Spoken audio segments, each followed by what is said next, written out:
because of the importance of the Celtics Lakers series. Is that accurate? Yeah, probably. I mean, coming into the night, there's 3 home games left. Now 2, so to the extent that my body will allow me, I want to do my best to give the fans what they came to see. Is it kind of surreal that that's the last time you're going to hear the Boston sucks chant? Yeah, it is. I mean, it's it's weird. It's last time facing that green, but it's been a joy to be able to go against them, to be a part of a rivalry that I watched for so long. Hey, Kobe, you obviously had some days to rest, but how did you get to, against Miami where you go wrapped? Rest, man. Rest. A lot of icing, a lot of stretching, and just rest, man. Was going through your mind with the dunk? Was that something you were kind of thinking about, or spur of the moment? Yeah, I thought about it. My legs felt pretty good, so I just said, "What the hell? Might as well try that." Kobe's games like this, 34, the dunk, where everyone thinks you may rethink the dynamic, maybe heal, who knows what, come back. Come back with. Nights like this? No.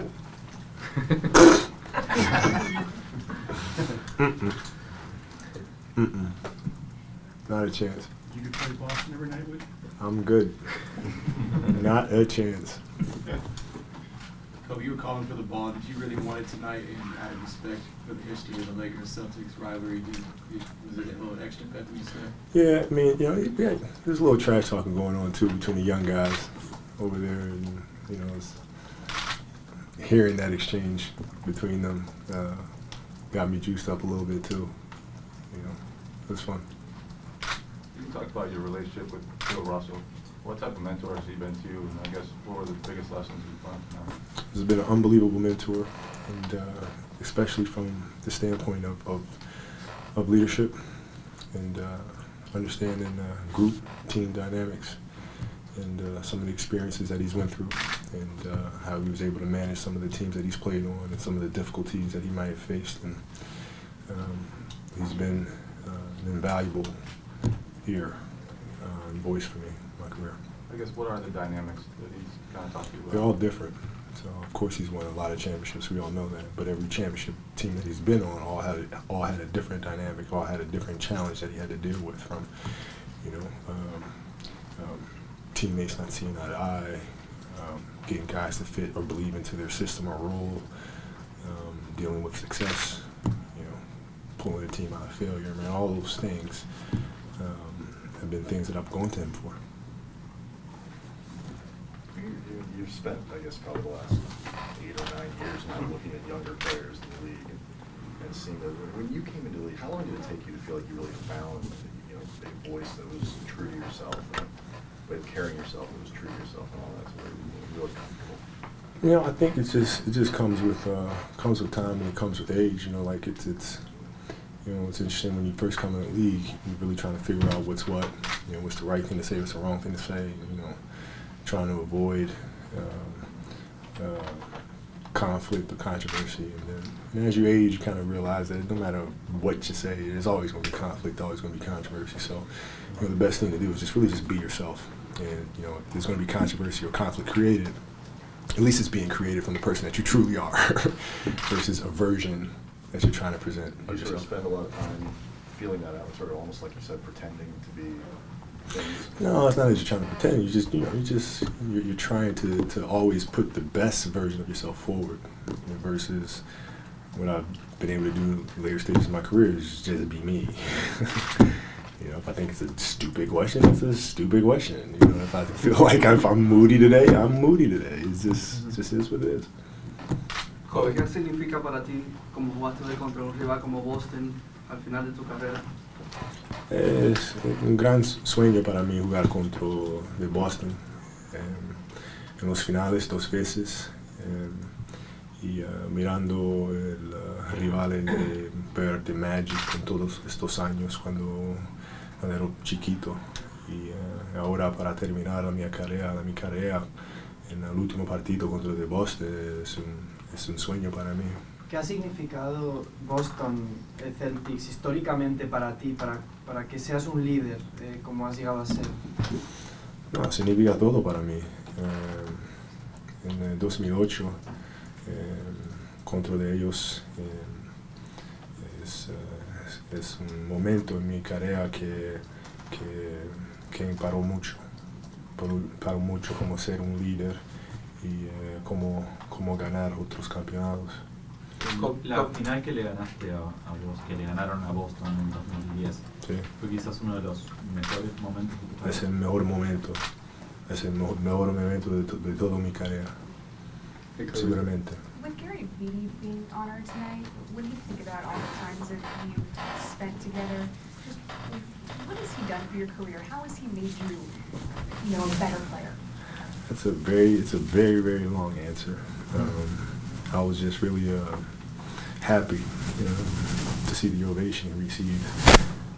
Everybody knows about all the great players that the Lakers have had, but none of us would be able to get out there and perform the way we perform without him. It's just not possible. He's the guy behind all of it, and what he's meant to my career is can't really put it into words. ¿Vas a extrañar hablar español, Kobe, ahora que no hagas estas conferencias de prensa? ¿Y con quién vas a practicar español? Con mi esposa, claro. Mi esposa y su familia. ¿Vas a extrañar hablar español? Sí, tenemos que hablar español en nuestra casa. Tenemos hijas que tienen que hablar español también. Hey, Kobe, I know you had ruled this out earlier in the season. There were some reports that said that FC Barcelona. Stop it. See, stupid question. I know where you're going. Not Dude, stop. You know I'm not playing. I'm done. Well, I wasn't asking that. Just more that they had made that offer. What about it? Well, then you declined it. What's the question? Well, just first, if that was accurate, and then secondly, what I was going to ask was, if you were healthy, was that something that you were thinking about post-retirement? No. I mean, if I was healthy, if I wanted to play, I'd still be playing for the Lakers. You know what I mean? Like the health thing, I can always figure it out. I mean, it's not a big deal. Like my body's sore, I can always commit to it, figure it out, and be healthy and play. And I just don't want to play anymore. That's all. In a typical off-season, how long would you go without picking up a ball? 2 days, probably. So there are guys who kind of keep playing a little bit, and there are guys who never touch the ball again. Do you have any idea sort of where you'll be in that? Well, I can't help it because my kids want to play basketball, so I'm out there with my youngest shooting every day. So it's just as I'm putting the basketball fever up, she seems to have picked it up now. So every day probably. Kobe, is there a possibility that sometime in the future you consider being a coach or a head coach in the NBA? Nope. About Shaq's kid just won, his daughter won at Cheviot Hills Park. Maybe transition into a rec league with your daughter, coach, kind of could be the next step? Nope. You let someone else take that. Nope. Then I got to deal with parents and all that stuff. I'm good, man. I'm good. The driveway's good for me, man. Kobe, how satisfying was in 2010 when on the Celtics to kind of get them back in that series, the kind of the epic Game 7? It was really big. It's we were part of the history of the rivalry. And there's no way we could go down in history as being remembered as a team that lost twice to the Celtics. With all the history that's going on, right? There's no way. There's no way. So above even winning the 5th championship, it was more like not disappointing the memory of this organization and the rivalry that's been there for decades. That was more important. Can you tell that this generation doesn't quite understand or get that rivalry? And for you, is that almost like a bit frustrating because it's meant so much? I mean, for the guys that don't get it, I don't understand it. Like, if you're a basketball player, you want to know everything about the game, like the history of the game. I wonder how many of them actually seen Bird play. I've seen Magic play for that matter, because they weren't even born. Like, some of them were barely born when I first started playing. So, the idea of seeing Magic and Bird play and James Worthy and all these guys is probably a really foreign concept to them, which is really strange. It's really strange. How much did it change for you in 2008, 2010? 2008, it was, you know, when you went in the series, it was something that you would watch growing up, and you knew the history.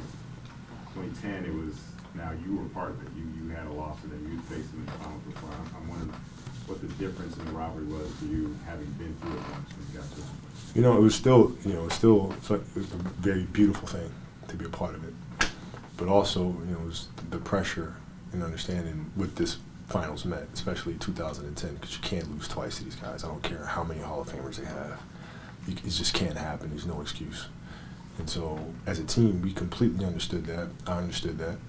And it was just, by any means necessary, we're going to win this damn series. I mean, I don't care what we have to do. We're going to figure out a way to get it done. There really more, I mean, I remember Game 7, just the concentration, you're hitting on the free throw line, just the concentration to do something you've probably done 50,000 times over the course of your life, probably more. Have you ever been more on empty after any kind of season or anything than you were at that point?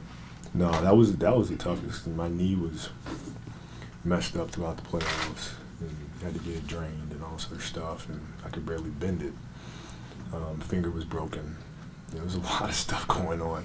Bone chip in my ankle. I mean, it was just a lot of behind the scenes stuff going on in that series that we had to kind of tend to. So, aside from just the energy that it took to pull it through, I mean, there's a lot of physical things that is just like, I was jacked up.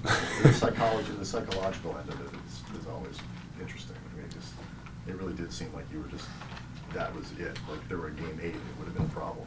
Yeah, well, you know, it's psychologically draining to try to prepare for these guys because you had so many weapons. You had to, staying up all night trying to figure out the schematics of things and communicating to the guys, and that portion of it was mentally draining. And then figuring out, how are the guys feeling? Are they ready? Are they feeling the pressure? Are they nervous? Are they, So it's all those things that I was trying to manage, aside from them preparing myself for the games.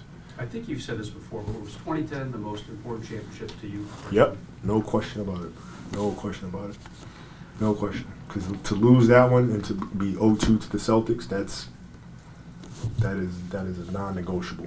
You cannot do that.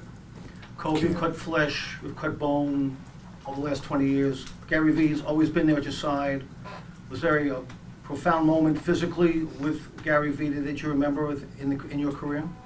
A lot. There's a lot of them. But our first finals in Indiana, I think, is the one that really stands out. My ankle was really jacked up. I didn't know if I could play Game 4 in Indiana. And, we got practice, and he just moved my ankle, and we just heard a loud pop. And that's when we knew it was either going to be really good or really bad. When I stood up and I started walking around, we knew it was good, and was able to go and finish that series. So. Kobe, hoy jugaste muy bien, lo viste los fanáticos llamando tu nombre. ¿Cómo te sentiste tú sabiendo que ya estamos casi al final de tu carrera? No, me siento muy bien. Me siento muy afortunado de haber una carrera de 20 años. Es increíble para mí. Entonces me siento muy bien, me siento muy feliz y es un gran honor haber fans que aman mi carrera así. Kobe, cada vez que termina un partido, ¿qué pasa por tu mente en ese primer minuto después del buzzer final? Calma, tengo mucha calma. Calma, no pienso de nada, no siento nada, mucha calma. Y después, cuando estoy en mi carro, en casa, en este momento puedo pensar del juego, de lo que pasó. Pero inmediatamente, después del juego, nada, mucha calma. Thanks, guys. Gracias.